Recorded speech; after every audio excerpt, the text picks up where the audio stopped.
Pastor, na antiga aliança, o Senhor, tratando inclusive desses pecados que são combatidos aí nos primeiros mandamentos, o Senhor garante que aqueles que caem na idolatria, que vivem para a idolatria, se tornariam como seus ídolos, né? Cegos, surdos, sem vida.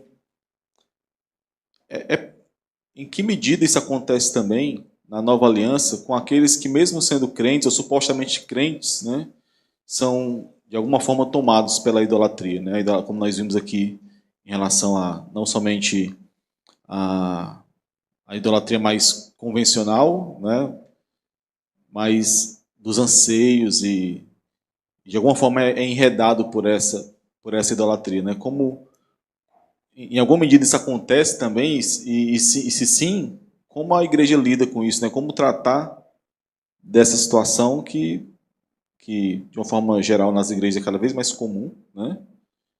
E que nós devemos combater e auxiliar os irmãos, né, nesse sentido, né? Eu acho que acontece na mesma proporção, na mesma. Porque tudo vai ser resumido na insensibilidade do coração. Ele se torna como o ídolo é, sem vida, né? E busca vida naquilo que não tem. Então, acontece da mesma forma, as mesmas características. O que nos falta hoje em dia é justamente aquilo que eles tinham, ousadia de condenação. É isso que nos falta. Antigamente, não tinha vários povos de Deus. Existia um povo de Deus. Aqui, a pessoa pode sair de uma igreja e ir para outra. E os pastores gostarão, porque vão sentir que a igreja dele é superior à outra, porque essa igreja foi escolhida em que a outra foi preterida. Então, é isso que falta.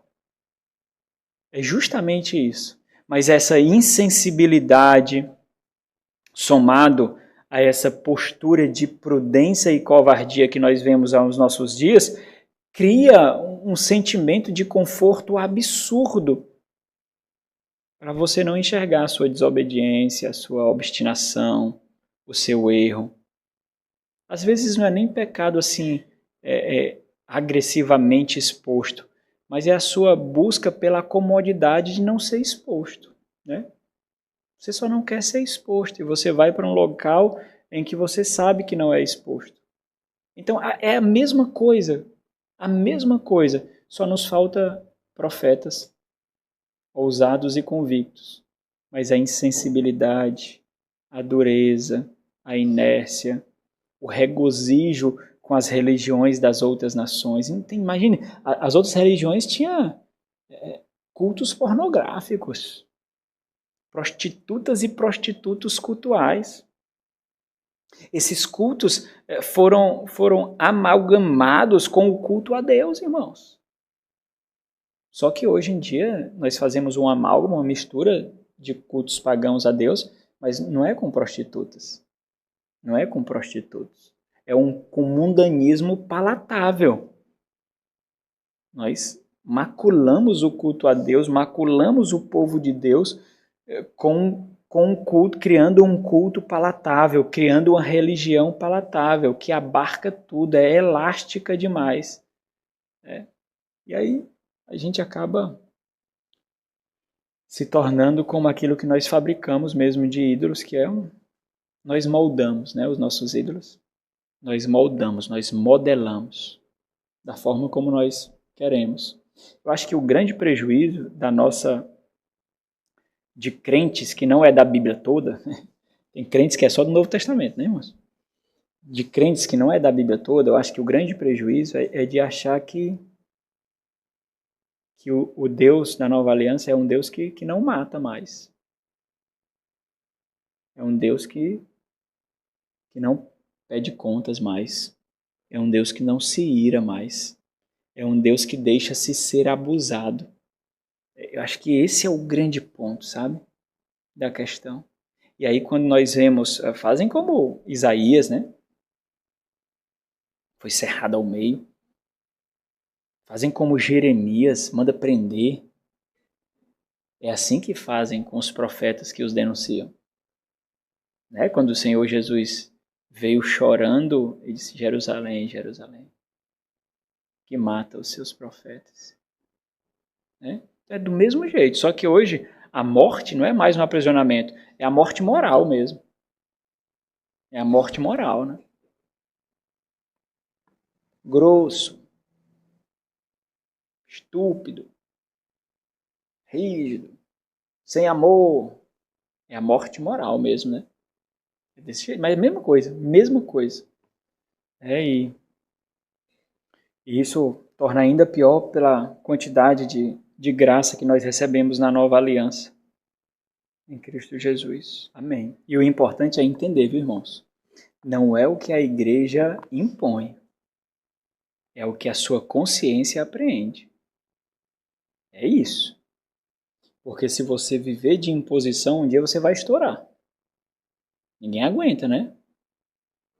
Um dia você estoura. Por exemplo, um filho que não compreende as orientações dos pais, ele vai achar que está sendo reprimido, né? Aí um dia ele explode na obstinação. Por quê? Porque ele não compreende. Ele não compreende. A mesma coisa acontece com a igreja. Para você vai ser um peso, um peso, um peso. Um dia a sua estrutura não vai aguentar mais, porque no final das contas o seu coração nunca aceitou. Essa é a beleza da Igreja Batista. Vocês escolhem os seus líderes, assim como vocês escolhem os seus membros. São vocês que dizem: nós identificamos, nós recebemos. Essa é a beleza da Igreja Batista. Então tem que entender que o que Deus vai falar por meio deles é aquilo que você gosta e o que você não gosta. Mas você tem que confiar em alguém. Vocês têm que confiar em alguém, irmãos. Não tem como viver a vida sem confiar em alguém. Até para descrente isso não dá. Com a igreja isso é ainda mais real. Né? Às vezes eu converso com alguns colegas e aí buscando conselhos mesmo, né? Orientação. E às vezes eles me dizem coisas que eu não vai contrária àquilo que eu tô achando. E aí eu escrevo: ó, fiquei com raiva agora, mas eu vou aceitar. Valeu. Obrigado, eu vou fazer desse jeito aí. Eu orei, pedi ao Senhor para me dar discernimento, para conversar com alguém. Ele me deu, eu recebi e aceitei. Pronto. Valeu, obrigado. Aí quando eu passo 2 dias, cara, valeu mesmo. Aí eu vou mais ou menos, né? Valeu mesmo, cara, é isso mesmo. É isso mesmo, obrigado. Porque é muito bom quando você toma uma decisão não fundamentada só em você. É bom demais. Porque você sabe que o Senhor usa outros. Isso é muito bom. Muito bom mesmo. Me dá paz, dá tranquilidade. Né? Você subjuga a si mesmo e faz. Né? A gente é difícil experimentar isso, irmão. Vocês têm isso demais. Mas a gente é difícil experimentar isso. Né? Porque também as nossas convicções, a nossa fé, né? Nós não temos tantas igrejas por aí. Amém.